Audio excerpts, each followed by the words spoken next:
Hello students, I hope you all are fine. Today we will do question answers of lesson 1, the last lesson. Question 2. How did friends' feelings about Hamel and school change? This is an important question. We have already done this one. Hamel's feelings on the last day of French lesson, last French lesson. Now another long question of this lesson.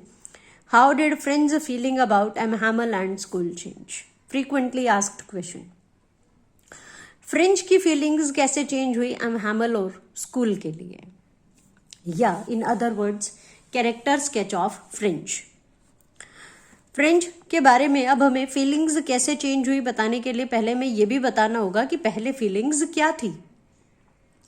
तो अब हम एक paragraph में बताएंगे कि पहले वो क्या सोचता था, फिर उसकी फीलिंग्स कैसे चेंज हुई. Franz was a student in a school of Alsace. जब हम लॉन्ग क्वेश्चन लिख रहे हैं तो ऐसे हम मान कर ना चलें ये तो हमने पहले बता दिया है तो अब दोबारा रिपीट करने की आवश्यकता नहीं. उस लॉन्ग क्वेश्चन में जिस जिस चीज की रिक्वायरमेंट है मैं वो सारी लिखनी होंगी, भले ही लाइंस रिपीट हो रही हूं. एक ही क्वेश्चन में रिपीट नहीं हो रही, अलग अलग क्वेश्चंस में बार बार कुछ लाइंस कॉमन होती हैं जो रिपीट होती हैं. Franz was a student in a school of Alsace. पहले हम फ्रेंच के बारे में बताएंगे है कौन. ही वॉज अ स्टूडेंट, और कहाँ, स्कूल में पढ़ता था अल्सेश में. He was not a brilliant teacher, student. He was not a brilliant student, बहुत ही अच्छा स्टूडेंट नहीं था. He was not sincere about his studies. ये भी हम पढ़ चुके हैं कि वो सिंसियर नहीं था, खास उसका ध्यान नहीं था अपनी पढ़ाई में. क्यों? Because he called his books nuisance and a heavy burden to carry. वो अपनी बुक्स को क्या कहता था? न्यूसेंस है, बेकार है, बकवास है, बोझ है, ये तो अननेसेसरली जो ढोना पड़ता है. He had not prepared his lessons on participles also.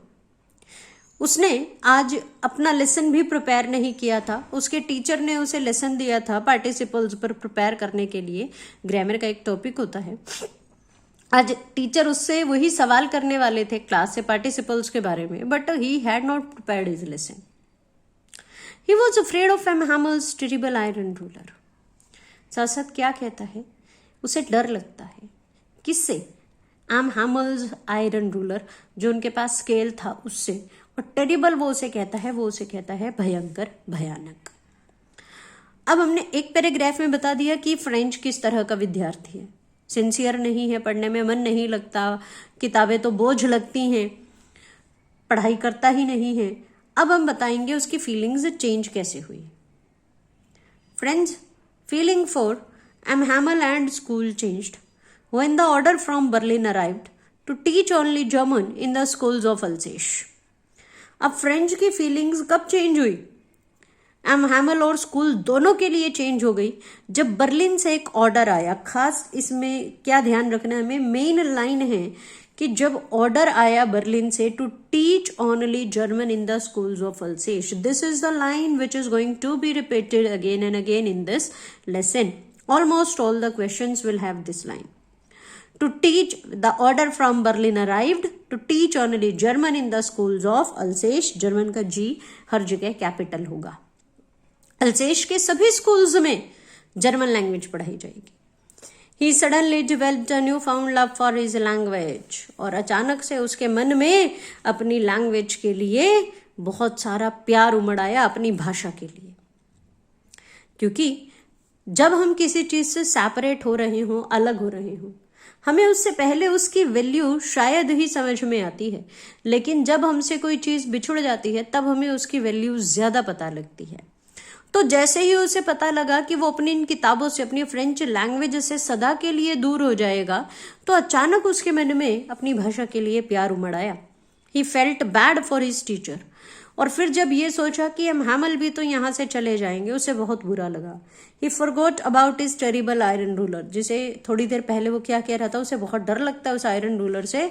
अब वो भूल गया उस आयरन रूलर के बारे में एंड इज क्रैंकी नेचर. और साथ साथ भूल गया कि वो कितने ज्यादा क्रैंकी हैं. क्रैंकी यानी कि कितने जल्दी इरिटेट हो जाते हैं, कितने चिड़चिड़े हैं. नाराज बहुत जल्दी हो जाते हैं उनसे, गुस्सा करते हैं, पिटाई भी लगा देते हैं। He repented and blamed himself for not learning his lesson. अब वो रिपेंट करता है, रिपेंट का मतलब होता है पछतावा, और ब्लेम करता है खुद को, आरोप भी लगाता है। उसे पछतावा होता है, पछताया, और उसने स्वयं पर आरोप भी लगाया कि उसने अपने पाठ याद क्यों नहीं किए। किसी और को ब्लेम नहीं किया, स्वयं को ही ब्लेम किया कि काश मैंने अपने पाठ पढ़ लिए होते, काश मैंने अपने लेसन्स तैयार किए होते, मुझे अपनी लैंग्वेज आती। He felt that language comes as naturally to a human heart as going to the pigeons. इस लेसन में एक लाइन आती है कि जैसे वो जर्मन्स जो हैं, फ्रेंच मेन को, जो फ्रांस के निवासी हैं, उन्हें फोर्स कर सकते हैं, फोर्स कर रहे हैं कि केवल जर्मन भाषा पढ़ाएं, फ्रेंच लैंग्वेज को वो बैन कर रहे हैं, तो क्या वो पंछियों पर भी, क्या प्रकृति पर भी अपना इस तरह का जोर जबरदस्ती कर सकते हैं? नहीं कर सकते। तो फ्रेंच क्या लगता है, फ्रेंच के माध्यम से हमें राइटर क्या कहते हैं यहाँ, फ्रेंच के थ्रू, फ्रेंच के माध्यम से राइटर के विचार हैं ये। वो क्या कहते हैं कि लैंग्वेज, अपनी भाषा इंसान इतनी ही नेचुरली सीखता है जैसे पिजन को कुइंग, COOING, जैसे कि पिजन को कुइंग नहीं सिखानी पड़ती, कबूतर को नहीं सिखाया जाता उसे कैसे बोलना है, उसी तरह भाषा भी हमें नहीं सिखाई जाती। हम सिखाई जाती है, हम सीखते हैं, लेकिन जो नेचुरली हमारे आसपास जो लैंग्वेज बोली जाती है, हम वो लैंग्वेज अपने आप सीख जाते हैं। उसके लिए हमें एक्स्ट्रा एफर्ट्स नहीं करने होते, क्योंकि वो नेचुरली हमें आती है। और नेचुरली कैसे आती है, हम अपने आसपास बोलते हुए उसे सुनते हैं और हम बोलना सीख जाते हैं। तो अब उसे बुरा लग रहा है कि लैंग्वेज जर्मन ही पढ़ाई जाएगी, फ्रेंच बंद की जाएगी। He learned the last lesson with all attention, और यही कारण है कि जो उसका लास्ट लेसन था, कौन सी लैंग्वेज का, फ्रेंच लेसन, उसने पूरे अटेंशन से, पूरे ध्यान से उसे पढ़ा और समझा। In a nutshell, Franz was a sensitive, patriot and affable boy. और संक्षेप में इन नटशेल की जगह आप इन ब्रीफ भी कर सकते हैं।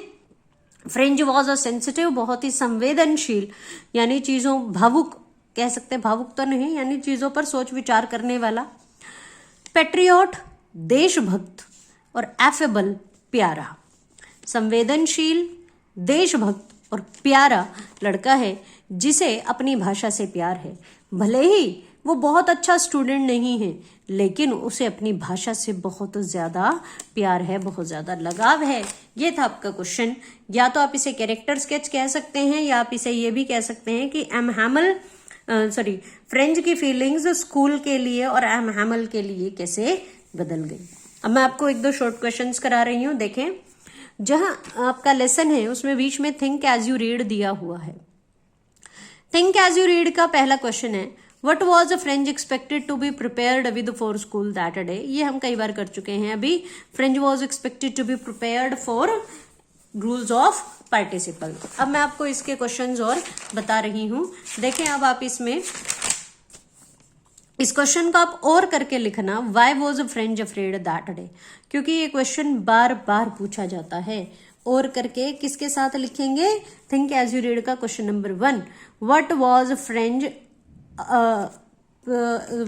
French expected to be prepared for school that day. Franz was afraid that day because M. Hamel had said that he would question them on participles. But French did not know the first word about it. French was expected to be prepared with the rules of participle and he was afraid क्योंकि M. Hamel ने उसे क्या कहा था कि वो question करेंगे, पूछेंगे सवाल जवाब किस बारे में, पार्टिसिपल्स के बारे में, लेकिन फ्रेंच को उसके बारे में एक भी शब्द नहीं आता था, इसीलिए वो उस दिन डरा हुआ था। ठीक है, अब एक तो क्वेश्चन आपको ये करना है। दूसरा, आप इसमें से एक ये क्वेश्चन करें, did M Hamel get angry with Franz for being late, what did M Hamel say to him. M Hamel ने उसे क्या कहा। No, M Hamel did not get angry with Franz. ये पेपर में पूछा जा चुका है क्वेश्चन। एम हैमल नाराज नहीं हुए। ही सेड टू फ्रेंड, उन्होंने फ्रेंच को क्या कहा, देखो कॉमा इन्वर्टेड कॉमाज में ही लिखना है आपको ये, क्योंकि टेक्स्ट बुक की लाइन है। उन्होंने क्या कहा, go to your place quickly little Franz, we were beginning without you. उन्होंने नाराज होने की बजाय ये कहा कि जल्दी से अपनी जगह पर चले जाओ, हम तो तुम्हारे बिना ही पाठ शुरू करने वाले थे। ठीक है, लेसन आप पढ़ ही चुके हैं इसमें। मैं अभी आपको टेक्स्ट बुक के 2-3 क्वेश्चन और 1-2 क्वेश्चन और समझा देती हूँ। ये हो गया एक क्वेश्चन। दूसरा, what did French notice that was unusual about the school that day. ये हमने कई बार पढ़ लिया है, टेक्स्ट बुक में लेसन रीड करते हुए भी आपको बताया था, इंपॉर्टेंट है। यही क्वेश्चन है। French notice that everything was still like Sunday morning. Still मतलब स्थिर, मोशनलेस, बिल्कुल शांत थी हर चीज, मानो स्कूल ना होकर, आज स्कूल डे ना होकर संडे हो। M Hamel was wearing his fine Sunday clothes. और एम हैमल, अनयूजुअल चीजें क्या क्या थी, एम हैमल ने अपने फाइन संडे क्लोथ्स पहने हुए थे। Special clothes which he would wear on special occasions, वो कपड़े जो खास तौर से वो विशेष मौके पर पहनते थे। कौन से मौके होते थे वो विशेष, inspection and prize days. The presence of the villagers in the classroom surprised Franz the most. और सबसे ज्यादा हैरानी हुई फ्रेंच को जब उसने देखा कि क्लासरूम में कुछ गांव वाले उपस्थित थे। The presence of the villagers surprised him the most. Last करते हैं आज हम question, what had been put up on the bulletin board. Bulletin board पर क्या लिखा हुआ था। अब आपको समझ में आ गया होगा ये क्या क्वेश्चन है। बुलेटिन बोर्ड पर क्या लिखा हुआ था, ये बार बार क्वेश्चन आता भी है हमें, और साथ साथ इसके साथ आप और करके ये क्वेश्चन भी लिखे, व्हाट चेंजेस, ये next think as you read में है, what changes did the order from Berlin cause in school that day. ये हमने साथ में लिखा ही हुआ है, यहां से आप इसको देख सकते हैं, लिख सकते हैं। ठीक है, सेम क्वेश्चन है। फिर और करके एक क्वेश्चन और लिखा है, क्योंकि क्वेश्चन अलग अलग तरह से बदल बदल कर आता है। What did Franz see on note in the town hall, कि फ्रेंच ने उस टाउन हॉल में क्या देखा, on the way in the town hall. What order had come from Berlin, या ऑर्डर क्या आया है। तो इन सभी सवालों का, इन सभी क्वेश्चंस का एक ही आंसर है। Franz saw a great crowd in front of the bulletin board, उसने बहुत ज्यादा भीड़ देखी टाउन हॉल में। An order from Berlin had been put up there, एक ऑर्डर जो बर्लिन से आया था वो वहां लगाया गया था। It said, what did it say, it said that only German would be taught in the schools of Alsace from the next day. अगले दिन से अल्सेश के सभी स्कूल्स में केवल जर्मन लैंग्वेज पढ़ाई जाएगी। And what did it cause, it caused a great dismay among the people of Alsace. और अल्सेश के लोगों के मन में इससे बहुत ज्यादा निराशा भर गई, वो लोग बहुत ज्यादा दुखी हो गए। So write these questions in your notebooks and learn them as well. Thank you.